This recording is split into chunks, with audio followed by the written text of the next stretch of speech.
ગ્રામ પંચાયત. ધર્મેન્દ્રસિંહ ઝાલા.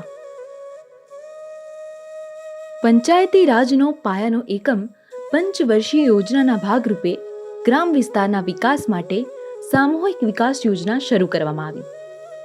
ગામડાના લોકોને સહકાર મળી રહે તે માટે ઓક્ટોબર 1952થી સમગ્ર દેશમાં આ યોજના શરૂ કરવામાં આવી. પરંતુ સામૂહિક વિકાસ યોજના ધાર્યા પરિણામ લાવી શકી નહીં. તેનું મૂલ્યાંકન કરવા એક પેટા સમિતિ કમિટી ઓન પ્લાન પ્રોજેક્ટ્સની રચના કરવામાં આવી, જેના ચેરમેન તરીકે તે વખતના લોકસભાના સભ્ય અને પછીથી ગુજરાતના મુખ્યપ્રધાન બનેલા બળવંતરાય મહેતાની નિમણૂક કરવામાં આવી.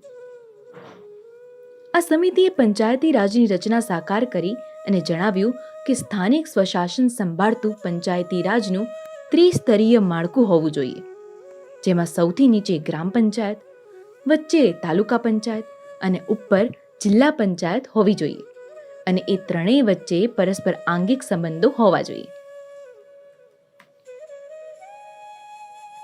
દરેક ગામને પોતાની પંચાયત હોય તેવી રિપીટ. દરેક ગામને પોતાની પંચાયત હોય તેવું નક્કી થયું. ખૂબ નાના નાના ગામડા હોય તો તેવા ગામોને ભેગા કરીને જૂથ કે સમૂહ પંચાયત પણ રચી શકાય. દરેક ગ્રામ પંચાયતની રચના પુખ્ત વય મતાધિકારના ધોરણે સીધી ચૂંટણી દ્વારા કરવામાં આવે છે. ગ્રામ પંચાયતના વિસ્તારના લોકોના સર્વાંગી વિકાસ અને કલ્યાણ માટે પ્રતિનિધિઓને ચૂંટવામાં આવે છે. પંચાયતી રાજને મજબૂત અને વ્યવસ્થિત બનાવવા માટે સપ્ટેમ્બર 1989માં એક વિધેયક લોકસભામાં રજૂ કરવામાં આવ્યું હતું. ઉપરાંત 72મું બંધારણીય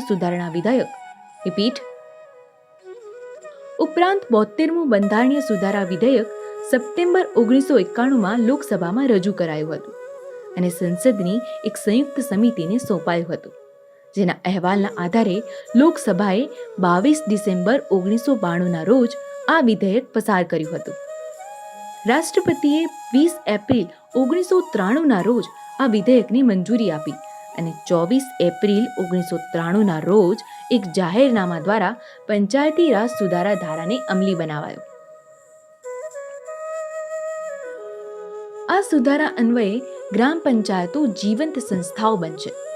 ચૂંટાયેલા પ્રતિનિધિઓ લોકોના કલ્યાણ માટે વિવિધ કાર્યક્રમો ચલાવશે અને તેમના આયોજન અને અમલમાં લોકોને સામેલ કરશે. પંચાયતો જરૂરી વિકાસલક્ષી, નિયમનકારી અને સામાન્ય વહીવટી કાર્યો બજાવતી થશે. કૃષિ, જમીન સુધારા, પશુપાલન, ગ્રામ ઉદ્યોગો, કુટીર ઉદ્યોગો, પીવાનું પાણી, ગરીબી નાબૂદી કાર્યક્રમો, આરોગ્ય, સફાઈ, સ્વચ્છતા, કુટુંબ કલ્યાણ વગેરે કાર્યો ગ્રામ પંચાયતોના પાયાના કાર્યો બનશે. ગામડાના લોકોની ગરીબી અને બેરોજગારીની નાબૂદીનું કાર્ય ગ્રામ પંચાયતોને શીરે રહે છે. કુદરતી આફતો જેવી કે ચોમાસું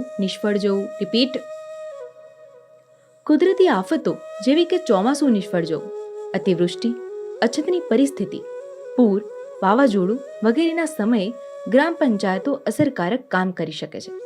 ગ્રામ પંચાયતોની ભાગીદારી અને સામેલગીરી દ્વારા જ રાહત કાર્યોનું વ્યવસ્થા તંત્ર સુંદર રીતે ગોઠવી શકાય છે.